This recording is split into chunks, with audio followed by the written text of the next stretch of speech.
Hello, everybody, and welcome to the Drive 35 Scale Up Feasibility Studies 2 competition applicant briefing.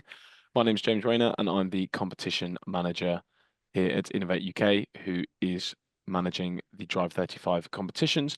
I'm joined by Ben, Steve, and Naeem, and I will hand over to you all to do quick introductions before we start. So, Ben, if you want to start on that. Yes, hello, I'm Ben Harrison. I'm Senior Project Delivery Lead at the APC. Steve. Hello, everybody. I'm Stephen Gasser. I'm one of the Business Development Managers at the Advanced Propulsion Centre. Naeem. Hello, everyone. I'm Naeem Youssef. I'm one of the program managers here at the APC. Perfect. Thanks, everybody. So this is the agenda for today's briefing. So we're going to run through the key dates, the competition summary and scope, and all of the application questions with the guys from the APC. And then I'm going to take you all through the eligibility criteria, innovation funding service, the funding rules, the assessment process, use of AI, and then any additional support. And we won't be having a Q&A because this is a briefing, but there is a Q&A coming up just after the competition opens. So before we begin, I'm going to quickly run you through the key dates, although this will be covered by the APC as well on their slides. So the competition opens on the 10th of November with the submission deadline the 17th of December, and applicants will be informed by 5 p.m. on the 4th of March, with projects to start by the 1st of May 2026 and end by the 31st of January 2027. So I'm going to hand over to Ben at the APC now, who's going to take you through some of these slides. Hello. The UK government has committed an unprecedented £2.5 billion to accelerate the transformation of the UK's automotive industry. Known as Drive 35, this new funding programme is designed to encourage further investment in the UK's growing zero-emission supply chain, safeguard skilled jobs, and build on the country's reputation as a world leader in the design and commercialisation of pioneering and disruptive technologies. Drive 35, which stands for Driving Research and Investment in Vehicle Electrification, is a Department for Business and Trade-led programme aimed at transforming the UK's automotive industry by supporting R&D and the commercial scale-up of innovative zero-emission vehicle technologies, and unlocking capital investment in zero-emission vehicles, batteries, and their wider supply chain. Drive 35 funding and support will be delivered through three pillars: Drive 35 Innovation, Drive 35 Scale-up, Drive 35 Transformation. The competition we are talking about today is part of the Scale-up pillar. Next slide, please. Focus of Drive 35 will be on the following three areas: innovation, scale-up, and transformation. This will drive innovation investment in a globally competitive zero-emission vehicle supply chain, building a strong economy through the delivery of safer, smarter, more sustainable, and affordable mobility. The entry point into this programme is all about supporting innovation by providing mentorship and funding for strategic and disruptive technologies for zero-emission vehicles, including digital tools and AI-driven processes. The next step is all about accelerating manufacturing by catalysing investment in advanced technologies for zero-emission vehicles and scaling up sustainable production processes. The aim of Drive 35 Scale-up is to enable businesses to develop the business case to establish manufacturing facilities in the UK, scale up the manufacturing capability of eligible zero-emission vehicle technologies, achieve substantial private investment into the scale-up of the supply chain for zero-emission vehicle technologies. The feasibility study competition is being offered from the scale-up pillar. Following completion of the scale-up feasibility study, a project could then apply for the next step, which could be scale-up fund or automotive transformation fund. Some more details about the scale-up feasibility study competition. Single applicants may apply and subcontractors are allowed. Match funding will be between £150,000 to £750,000 per project. The maximum grant is 50% for large organisations and 60% for small and medium enterprises. Project outcomes is to develop the investment case and business case for manufacturing scale-up. This outcome can then support a follow-on scale-up fund or ATF application. The project is to be delivered within a 9-month period. And as this competition supports manufacturing scale-up, then we would also expect projects to demonstrate a minimum of TRL 5, MRL 4 at kickoff. Next slide. The route to scaling up production requires distinct phases of technology and manufacturing development. This requires the validation of development at incremental manufacturing scale. This competition supports businesses wanting to create pilot scale, demonstration scale, and industrial scale manufacturing facilities, as shown in the red box. Scale-up manufacturing roadmap is linked to the manufacturing volume and process flexibility. Feasibility studies to support the concept or lab scale prototype stage are out of scope of this competition. Pilot line will be low volumes with a high level of process flexibility to support initial production. Demonstration lines will be mid-volume with less process flexibility than pilot that can also demonstrate production at rate. Industrial plant will be full scale with minimal process flexibility and with high output to support volume programs. However, a level of appropriateness will also be needed, as components required for a hypercar or sports car may be manufactured from a low-volume, highly flexible pilot line. Next slide, please. The creation and/or conversion of manufacturing facilities required for zero-emission vehicle technologies is high cost and comes with a number of potential risks. Even pilot-scale facilities can be tens of millions of pounds. Demonstration lines can cost up to £100 million or greater, and facilities at industrial scale can be billions of pounds. Examples of risks associated with manufacturing scale-up are listed here. Manufacturing, market, planning, execution, costs, finance, and investment. We would expect the output from a scale-up feasibility study to cover how challenges associated with these scale-up risks are to be mitigated and unlocked. Next slide, please. The expectation is the business case developed from this feasibility study and shared at the closeout review will identify positive impacts and outcomes for your business. These should include plans for growth through capacity, capability, productivity, efficiency, and competitiveness, alignment with the UK strategic aims and priorities within the Drive 35 programme supporting the transition to zero-emission vehicles, a plan to support the future business investment case for manufacturing scale-up, creation of long-lasting economic benefit to the UK, including safeguarded and created jobs, the next steps for the business on your roadmap for scaling up manufacturing. Next slide, please. We would expect a strong scale-up feasibility study to include a plan for the build or conversion of manufacturing facilities in the UK, including your technical approach, your objectives, and a detailed timing schedule, creation of a mature flow sheet or layout of your manufacturing process or facility, commercialization plans with clear articulation on the route to market for the eligible technology that you plan to manufacture in the UK, detailed financial model examining the costs of developing and operating your manufacturing facility together with the additional revenue opportunity it would develop, the investment case which enables a decision whether to invest in the project in the UK or clearly shows the potential risks, barriers, or challenges requiring mitigation. And finally, the insight, plans and details required on how you will secure investment in your scale-up manufacturing plan in the UK. Next slide, please. Once the scale-up feasibility study has been completed, then the project can take multiple directions. The scale-up project may be delivered from private funding that has already been secured. You raise the investment to deliver the scale-up project, which may come from private funding and/or government grants, including future APC competition applications. Or the feasibility study may identify challenges or risks which may need to be mitigated or overcome before proceeding with raising investment. The outcome of the feasibility study should provide you with the supporting information to take the right decisions for your business. Next slide.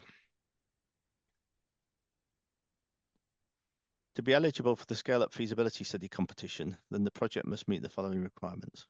The scale-up is primarily for the automotive sector, however, spillover into adjacent sectors is welcome. Single applicants only, however, subcontractors are allowed. Project work is to be carried out in the UK and outcomes are to be exploited in the UK. The grant funding request is between £150,000 and £750,000. The maximum grant request is of 50% for large organisations and 60% for SMEs. Projects to start by the 1st of May 2026 and to last no longer than 6 months. And all projects must make an industrial contribution of 3.5% of any grant received support the running costs of the APC UK. I will now hand over to Naeem, who will explain the competition requirements for timeline and scope. Thank you very much, Ben. Yes, we will now look at the timeline for this competition as mentioned by James in the key dates section. The competition will go live on 10th of November 2025. We will have an applicant Q&A webinar, which is planned in for the 19th of November at 12:30 p.m. The applicant has a deadline for applications on the 17th of December at 11 a.m.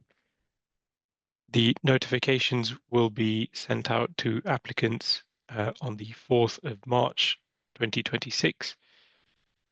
Projects can commence as early as the 1st of May 2026 and need to end by the 31st of January 2027. Next slide. All applications must be within the technology scope categories that are outlined here. These include electrical energy storage, electric machines and associated driveline, power electronics, including vehicle to everything, internal combustion engines for off-road applications, lightweight vehicle and powertrain structures, fuel cell systems and associated balance of plant, hydrogen storage and management systems, and zero-emission vehicle assembly. Next slide, please. Further focus areas for your feasibility in conjunction with your main technology scope can include upstream supply chain, including raw materials, component manufacturing, and subassembly manufacturing, circularity and design for disassembly, enabling remanufacturing, recovery, and reuse of materials, the deployment of technologies to enable productivity and cost competitiveness through manufacturing operations in digital transformation, manufacturing process decarbonization, and lean manufacturing. Next slide, please. There are some key areas where projects will not be funded. Please review these and ensure that your project does not fall within these categories. One specific area to point out is projects that go beyond the 50% and 60% thresholds for large projects and SMEs, respectively, will not be progressed. I'll pass you now to Steve to review the questions section. Thank you, Naim. As Naim said, we're now going to move on to look at the application questions that are contained within the body of the feasibility study. Next slide, please. Each application contains essential information that, although important to the application, is not scored. You've explored these earlier in the webinar section introduced by James. These questions are shown on the left-hand side of the screen and numbered 1 to 7. Answers in these sections provide significant points of reference for the application. On the right-hand side, you'll see the questions that are scored. Let's look at the questions and explore the responses that are to be reviewed. Each one of the questions has a set word count. As this is still a new and emerging program, it's worthwhile taking time to thoroughly review documentation and guidance before compiling your responses. Recapping on from the slides earlier, this competition seeks to enable detailed feasibility studies with successful projects creating investment-ready business cases. Question 7 asks the applicant to describe their current business and their vision of success for the future. I've raised the profile of this question and added it to the slide because although it's not scored, the output can be used to inform assessment. Painting the right picture of your company may help to provide the foundations for the rest of your submission. Question 8 asks the applicant to outline the feasibility study. Here the applicants will describe the study and state why they want to undertake it, talk about the objectives and how they'll be delivered.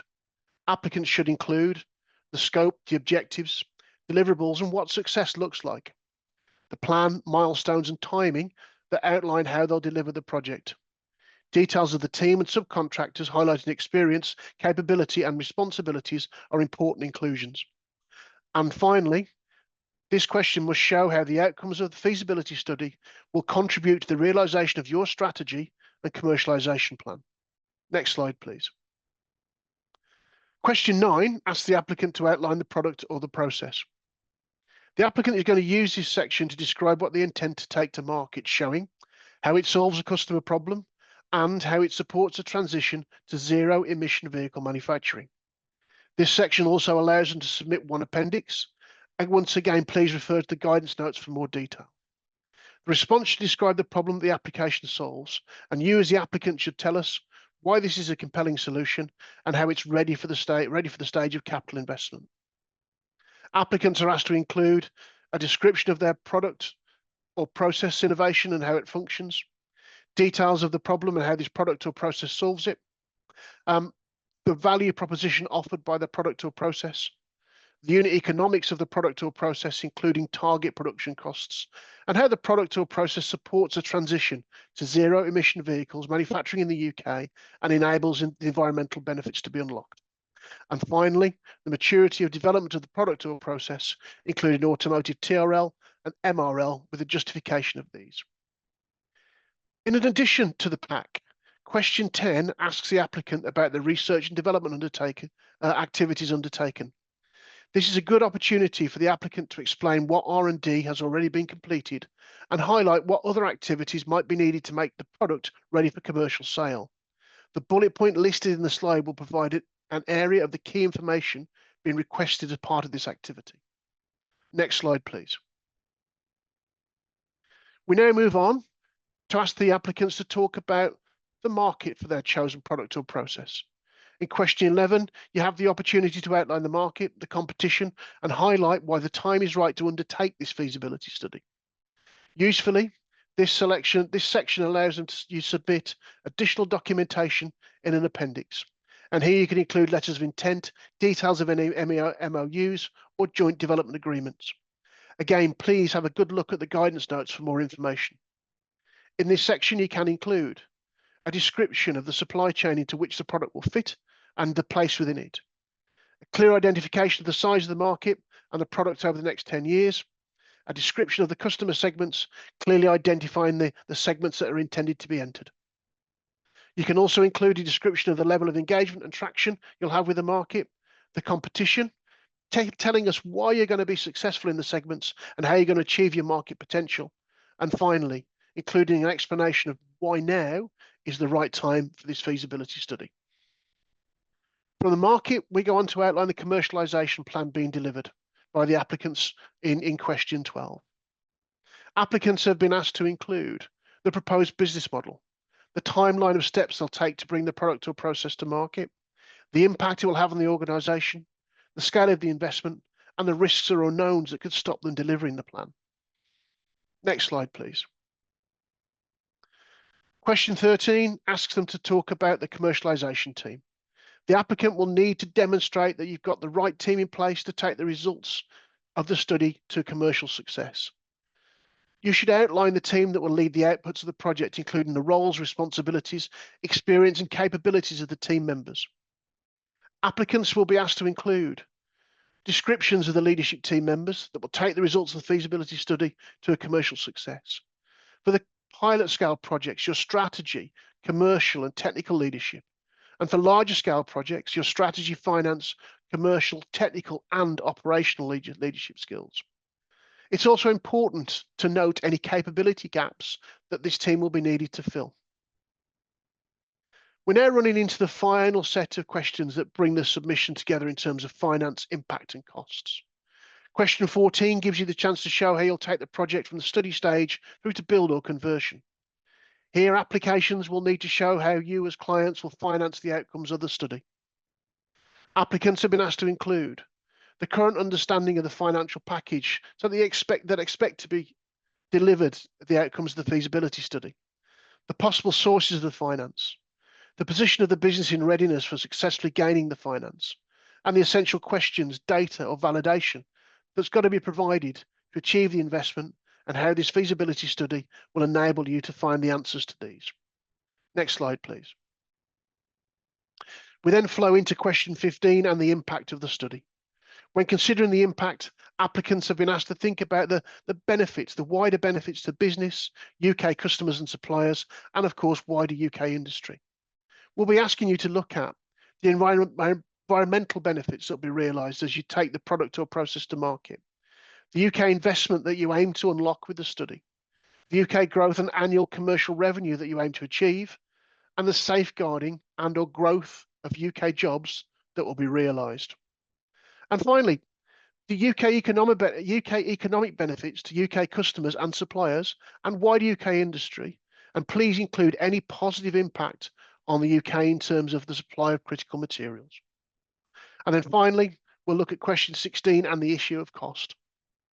Applicants have been asked to include total eligible costs for the feasibility study, the grant that they're requesting and why the amount is required to deliver the project, how they will finance their unfunded contributions to the feasibility study, and any subcontractor costs and why they're critical to the feasibility study. We then flow into question 15 and the impact of the study. When considering the impact, applicants have been asked to think about benefits to their business, UK customers and suppliers, and wider UK industry. Applicants for this section will be looking to include the environmental benefits that will be realised as they take the product or process to market, the UK investment they aim to unlock, the UK growth and annual commercial revenue they aim to achieve, and the safeguarding or growth of jobs that will be realised. And of course, importantly, we want all applications to show the UK economic benefits to customers and suppliers, and the positive impact on the UK in terms of things such as the supply of critical materials. Finally, we'll look at question 16 and the issue of cost. Applicants have been asked to include total eligible costs for the feasibility study, the grant they're requesting and why the amount is required to deliver the project, how this finance will bring their unfunded contributions into the feasibility studies, and then any subcontractor costs and why they're critical to the feasibility study. Next slide, please. So we want to bring together a variety of projects from different technologies, different vehicle applications, markets, technological maturities, and organisation sizes, which of course are all aligned to policy and regulatory deadlines enabling the automotive transformation. We want you to be successful. We want to help you, and we want to see those applications come into play. If you do find that the submitted project is not in scope, it may not be sent for assessment. If this is the case, we'll be in touch to outline why. Next slide, please. APC and colleagues from Innovate UK are here to help. We aim to make this process as straightforward as possible by providing support and encouragement. Please contact us for more information or to arrange an informal discussion, and our contact details are shown on the slide. Thank you, James.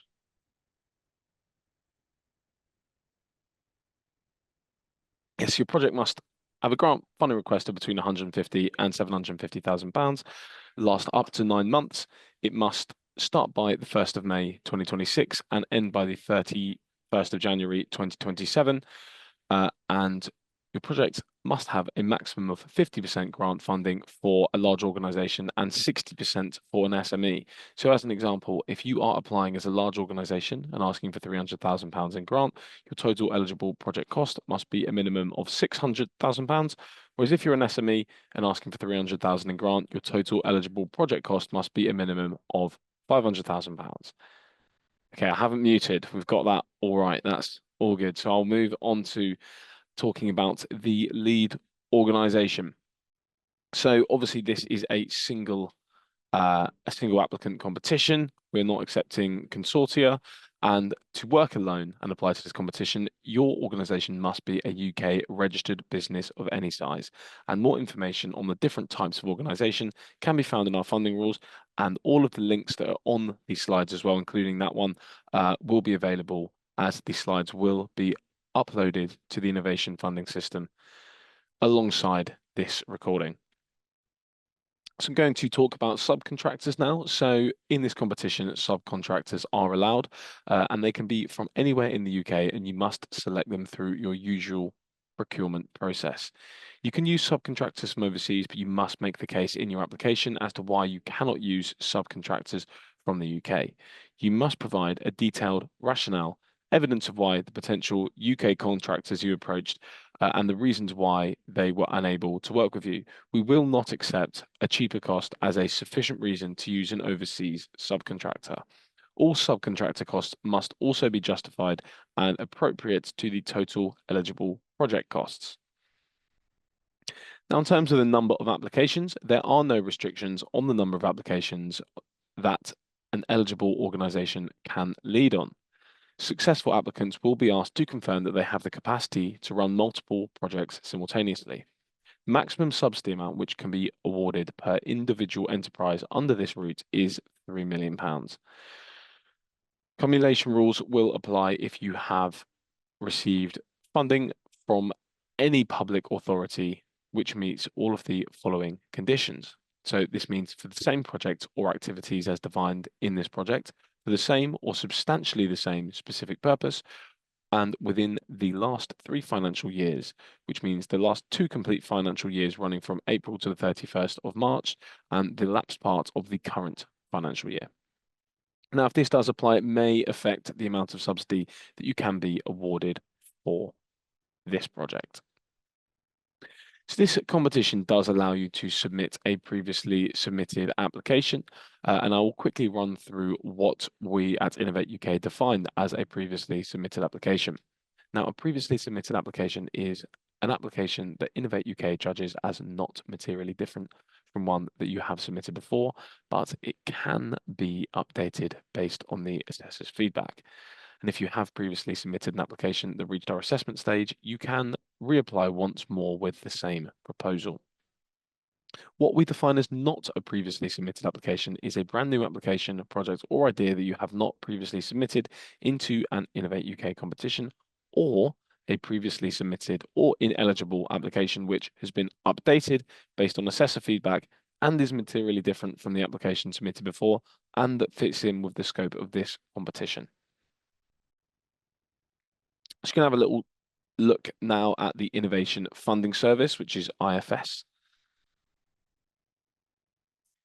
So to start an application on the Innovation Funding Service, you will need to first create an account. You must ensure that you enter IFS as the correct organisation type, whether it is you starting an account as a lead applicant or whether you are have an account before. Businesses should use the company's house lookup function so that we have the company number of your organization. And if you are a business that is not yet Companies House registered, then you are still eligible to start an application.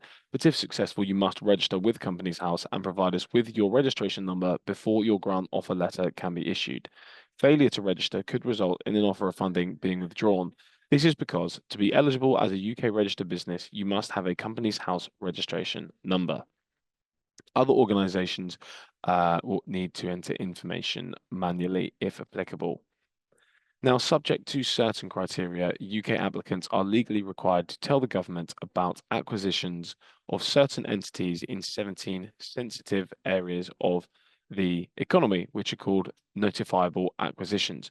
More information can be found via the link on this slide.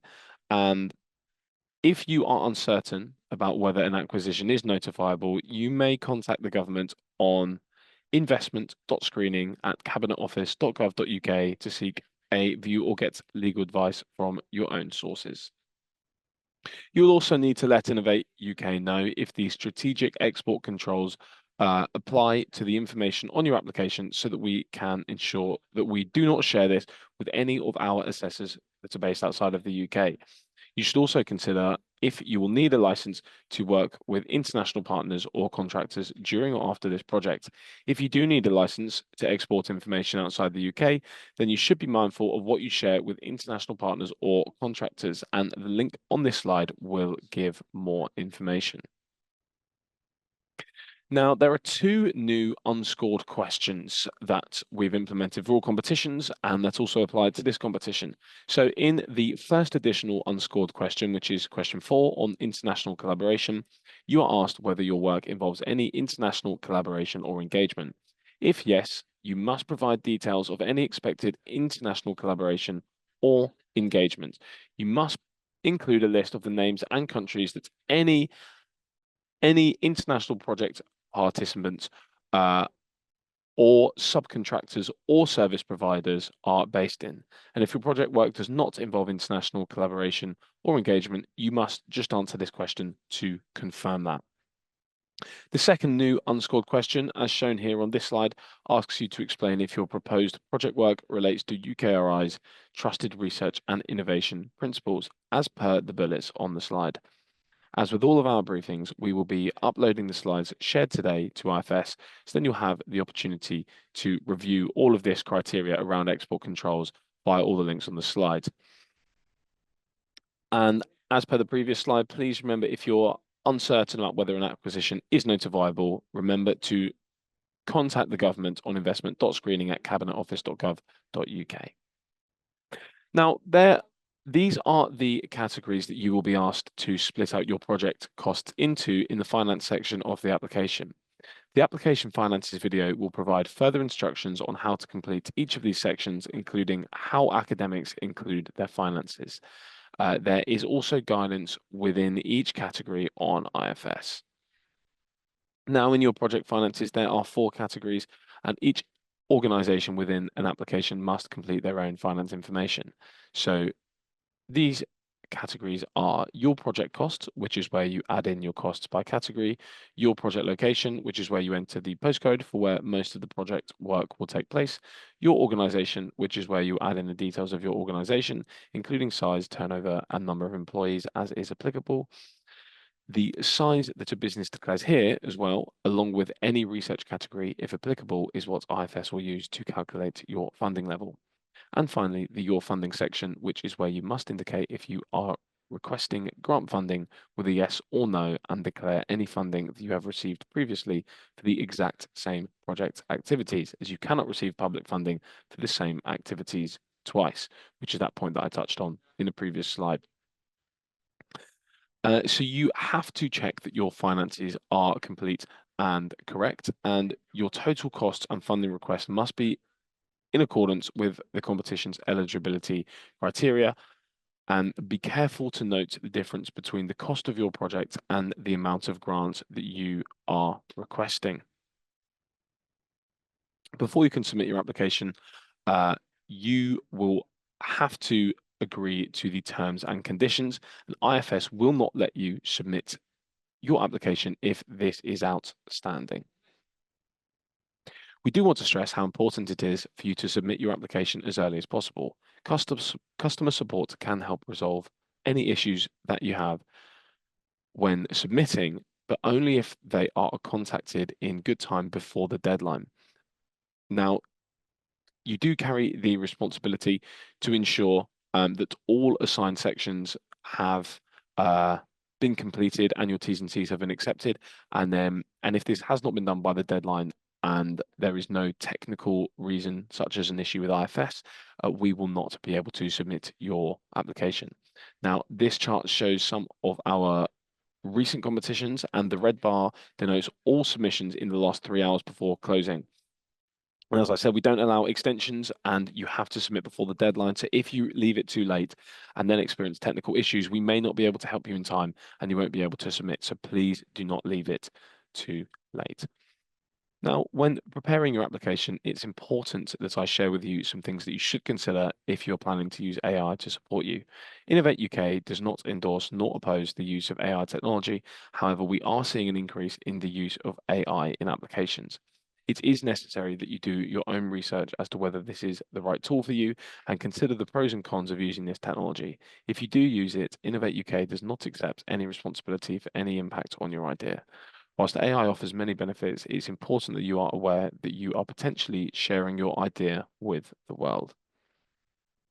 So now I'm going to mention some funding rules and how your grant would be awarded should you be successful. So you are unable to claim funding if you're an overseas organization, so your company number begins with FC. Your organization is set up as a branch, so your company number begins with BR. You are a collaboration with no formal structure of ownership or control, which means your company number begins with ML. And if you are a Crown dependency, so if your company is based in Jersey, Guernsey, or the Isle of Man. And now there are also some instances in which we would not be able to award you any funding, and this could be if you have an outstanding final claim or have been asked to supply an independent accountant report an IAR on a live Innovate UK project but have not supplied it. In this case, you will not be eligible to apply to this competition as a lead or partner organisation. We will also not award you any further funding if you have not made substantial effort to exploit a previous award or failed to comply with the grant terms and conditions. Now, we award our grants under the UK subsidy control regime, which incorporates various agreements and frameworks, and you'll be able to find more information by following the links on these slides once these slides are uploaded to IFS. This slide shows the definition of a subsidy. Now, Innovate UK is unable to award funding to organisations that are considered to be in financial difficulty. All organisations that are awarded funding are subjected to financial viability and eligibility checks. If you're an applicant who is conducting activities that will affect the trade of goods and or electricity between Northern Ireland and the EU, as envisaged by Article 10 of the Windsor Framework, then your grant would be awarded under European Commission state aid rules. In order to be eligible to receive state aid, you must pass the Undertakings in Difficulty test. This only applies to limited liability companies that are more than 3 years old. If you have a parent company, then the test can be performed on your parent or holding company instead. If you're successful in the competition, we will apply this test as part of our viability checks. If you're unsure of whether you are eligible to receive state aid, please seek legal advice or further information that is available on our website. You can also contact our customer support services team if you have any questions. Now, this competition is being run under the Research, Development and Innovation Streamlined Subsidy Scheme. Now, this includes the 3 research categories of feasibility studies, industrial research, and experimental development. However, for this competition, only feasibility studies are able to apply. This also includes SME, RD&I support. So, as I said, this competition is a feasibility studies competition. So you could get funding of up to 60% of total eligible project costs if you are a micro, small, or medium-sized organization, and up to 50% if you are a large organization. We'll have a little look at the assessment process now. So to help you understand what happens after you've submitted your application, Innovate UK have produced a series of videos, and the link to this YouTube playlist is on the slide here that you can watch at your leisure after the briefing. We thoroughly recommend that you do watch it as well. And if you pass the technical assessment, you will receive a notification explaining the next steps where you will proceed to project setup in IFS. All 8 steps are detailed within your notification, which you must complete within a maximum of 90 calendar days. Please be patient during this stage, as assigning MSPs and getting finance checks completed can take several weeks. So this is how you get paid. Grants are claimed and paid out following authorization quarterly in arrears.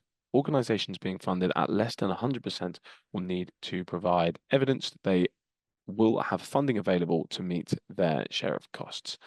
And you can only claim for costs incurred between your project start and end date, and grants can only be paid into a approved UK bank account. Here are the list of accepted business bank accounts. Now, please note that we do carry out regular reviews of authorized accounts to ensure they remain compliant with FCA and PRA standards. We may remove any organization from the list that does not meet these standards. Before we end, I just want to touch on our partners, Innovate UK Business Growth. So innovation-focused businesses often face obstacles to growth. Common stumbling blocks include managing technical risks, knowing where to find and access the right resources, and having the right combination of skills and expertise within the business to continue to grow and scale. And this particularly applies to SMEs. The Innovate UK Business Growth Service is there to support innovation-focused SMEs to overcome these common barriers. The support is delivered at a local level by an innovation and growth specialist who will provide deep expertise, access to regional, national, and international resources, and work with you in a flexible and tailored way. Innovate UK Business Growth support is fully funded and will be offered to all successful UK-based SME competition applicants following the start of their projects. It is also available to unsuccessful applicants, and you can find out more about the service and how to access it via the inquiry line on our website. And here, finally, we have some useful links to help and provide support to you during the application process and beyond. We highly recommend that you read our general guidance and check out Business Connect's Good Application Guide. If you need some help with pulling together your collaboration agreement, then please do check out the Lambert Toolkit. We cannot otherwise advise you on how to put this together. We've also provided some other useful links to keep you updated and in touch with all of the opportunities that are available. And finally, here are the contact details for APC, which is info@apc.co.uk, and the different websites and contact details available for Innovate UK. So I just want to take the time now to thank you all for watching this briefing. We very much look forward to your application, and thank you to the other three presenters, Naeem, Ben, and Steve, for your sharing the presentation. So thank you very much, everybody, and we look forward to receiving your application.